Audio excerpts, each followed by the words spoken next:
I believe the National Association of Broadcasters has done the same as well. You heard Trump applauding Pompeo. Yeah. Giving him accolades in front of people. Yeah. Knowing the cameras were rolling. You really handled her. Great job, etc. Ha, ha, ha. Yeah. He handled it perfectly, probably. That'd be the next one. Just like his phone call to Ukraine, it was perfect. Folks, there used to be a time in the United States where courtroom injustice just really got under our skin. Do you remember those times?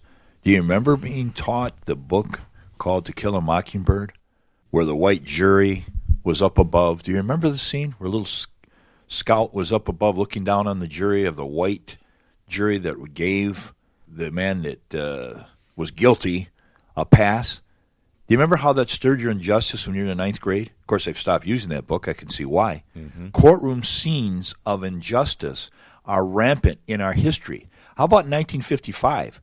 A crowd of journalists and local spectators gazed upon 12 empty juror seats in the Tallahatchie County Courthouse. This is not a play. This happened. Mm-hmm. As they waited a verdict in the most highly publicized trial that this little Mississippi town of Sumner had ever seen. Laughter rang out from the deliberation room where 12 white men were deciding the fate of 2 other white men who were charged with killing Emmett Till, a 14-year-old boy from Chicago whose brutalized body had surfaced in the Tallahatchie River in August, days after one of the men's wives claimed he made a pass at her in their family grocery store. I'm going to stop reading. I welcome you to read this. And by the way, where are you reading this from and who's the author? This is from the Deep South Voice. It was written by Ashton Pittman, January the 27th, 2020. Why is it so contemporary?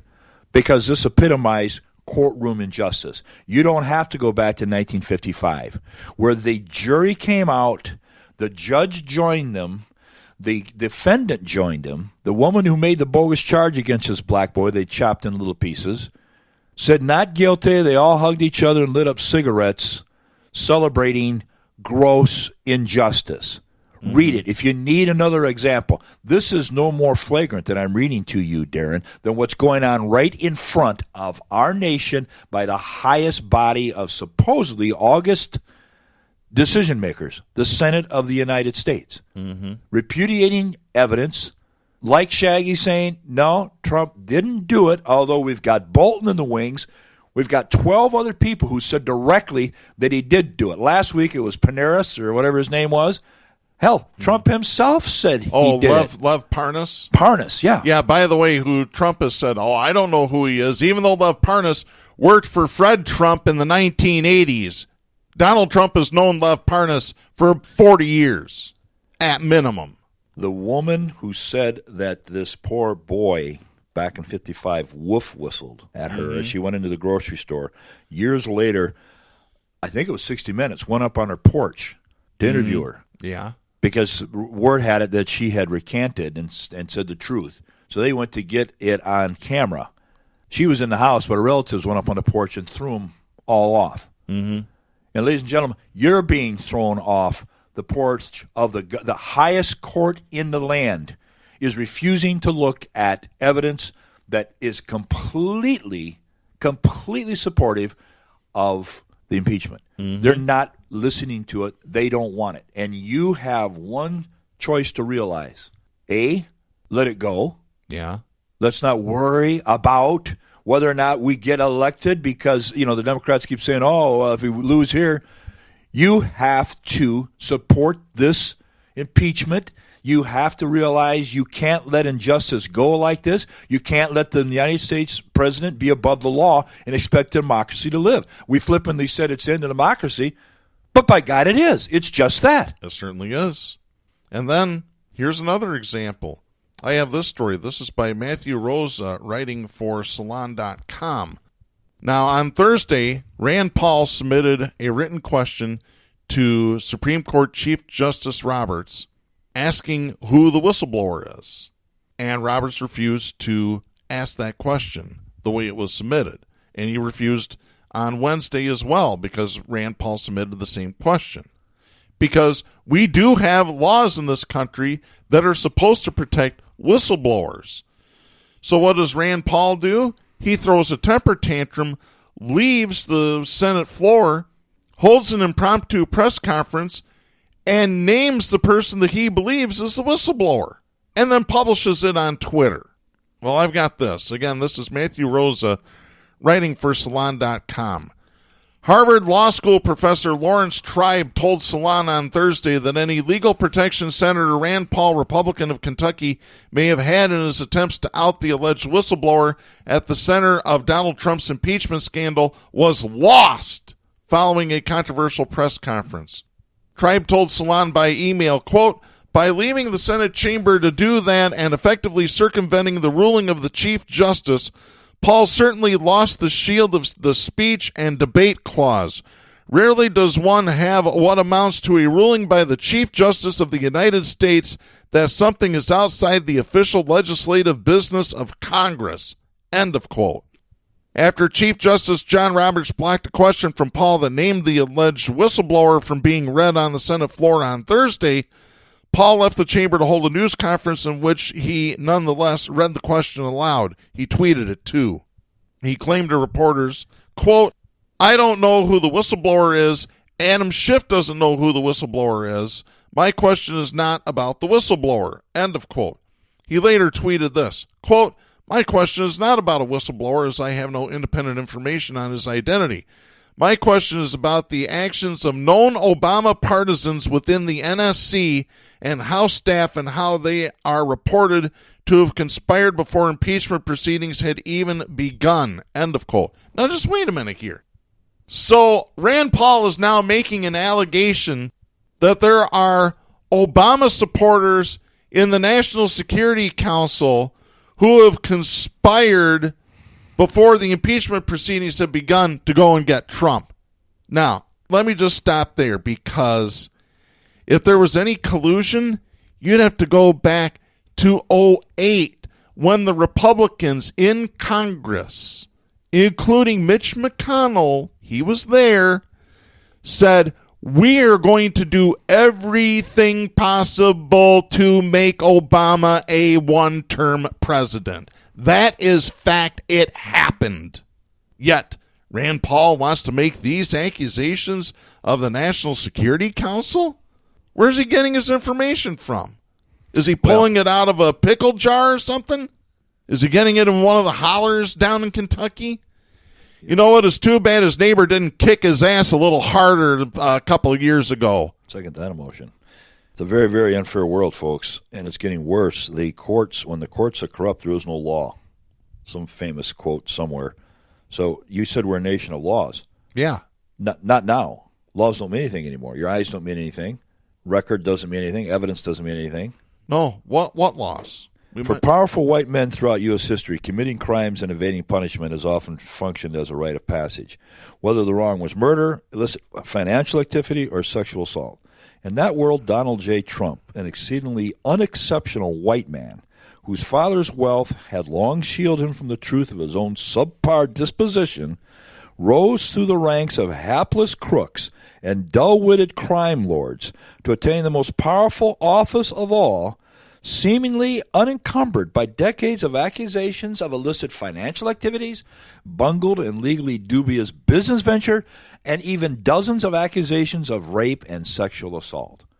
Trump, now on trial for his well-documented efforts to use the power of his office to extort a vulnerable foreign ally into helping him win his re-election bid, is facing the most significant challenge to his default expectation of unmerited favor that he has seen in his 73 and a half years. Despite hundreds of hours of impeachment testimony and thousands of pages of documents, though, Republican senators are circling the wagons around him, seemingly ready to reaffirm the culture that has long sought to keep white men like him above the reach of the law and out of accountability's grasp. His trial represents in some ways the ultimate test of the durability of American patriarchy and white supremacy. And where are you reading this from? Same place. Same place. Since entering presidential politics and the White House, Trump has found himself perpetually shaken off his gold-plated foundations by his own lack of immunity to the kind of scrutiny and criticism that he once gleefully lobbed at the prior African-American president at 1600 Pennsylvania. I have to understand Trump a little bit, as sick as it is. Mm-hmm. In his world, he thinks this is really unfair. Of course. When he gets on and talks about how unfair and unjust it is to impeach him, in his world, there is no right except him. There is no guiltless except him. So to even bring up the question of impeachment is more than he can sustain. As this article excellently points out, this is a long, long history of evasion of any sort of accountability in 73 and a half years. Yeah. And I plead with the Americans to make sure it happens today, or we're all out. We'll all lose. Yeah. More than you can imagine we're going to lose. We'll lose it all. This country's done. It is. If this continues on the way it is, kiss this country goodbye. Because it'll be in control of the oligarchs. Lock, stock, and barrel. They will own you, as George Carlin says. They will truly own you. You haven't seen ownership yet. Don't forget, when Trump says unfair, okay, he has rarely, if ever, meant that he is treated with prejudice, bias, or ill intent. He uses it instead to describe situations in which he is not showered with the privileges, praise, and favor that his upbringing led him to believe he was entitled for his great work of merely continuing to exist. For him, fair means it's fair when I get away with it. Pretty much. I want to move on from the impeachment. We haven't talked a whole lot on this show about the coronavirus, which is apparently spreading like wildfire. The lady that acquired it from Chicago when she was in Wuhan, China, she has apparently spread that to her husband, so that is the first human-to-human infection in this country that's been documented. So this stuff could get really, really bad really fast if things aren't done to stop this. Several airways have announced that they have suspended flights to China. China has restricted travel in the Wuhan area. I read Thursday night there's a cruise ship that they are keeping 6,000 people on this cruise ship because they think one of the passengers and possibly more may have been infected with the coronavirus. So they're keeping 6,000 people on this cruise ship docked outside Italy. Well, that's pretty bad. I heard they gave all the Corona beer in the bar to the workers on the bottom of the ship. Got rid of it. Just kidding. Yeah, you're telling me there's people that think that you can get the coronavirus by drinking Corona beer. Hundreds of thousands of people have gone and put on Google. Yeah. How do you catch coronavirus from Corona beer? Some have text, how do you get rid of coronavirus by drinking Corona beer? Oh, Jesus. See, that's what Corona beer ought to do. It's say, hey, we got the antidote right here. Put the lime on top and guggle it down. Actually, Corona has posted on Twitter. They've started to troll people. Like, I don't know if you've seen the Wendy's Twitter account where they troll everybody. It's beautiful. You need to, if you want to laugh for the day, just go on Twitter and look for Wendy's corporate Twitter account. It's hilarious.